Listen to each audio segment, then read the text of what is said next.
Option. خدا کی قسم اگر آپ اپنی سواری سمندر میں ڈال دیں گے ہم سب کے سب آپ کے پیچھے سمندر میں اتر جائیں. اور خدا کی قسم اگر آپ ہمیں حکم دیں گے لیکن آپ جہاں حکم دیں گے آپ بسم اللہ کیجیے. اس پر آتا ہے کہ حضور کا چہرہ کھل اٹھا، خوشی کے اور بشاشت کے آثار کہ یہ جو جماعت میں نے تیار کی ہے، اتنی محنت جماعت اب تیار ہے. اس کے بعد آپ نے کہا تو چلو پھر بدر کی طرف.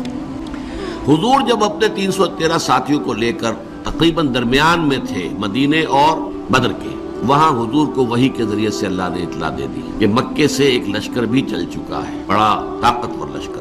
اور ساتھ ہی اے محمد صلی اللہ علیہ وسلم ہمارا وعدہ ہے کہ ایک تو وہ جو اوپر سے قافلہ آ رہا ہے شمال سے اور ایک جو جنوب سے آ رہا ہے لشکر، ان دو میں سے ایک پر ہم ضرور مسلمانوں کو فتح دے دیں گے. یہ وحی جب حضور پر آ گئی اور آپ کو اطلاع مل گئی کہ مکے سے تو قریش کا ایک فوج نکل آئی ہے، اب آپ نے ایک مجلس سے مشاورت منعقد کی اور آپ نے مسلمانوں کے سامنے یہ مسئلہ رکھ دیا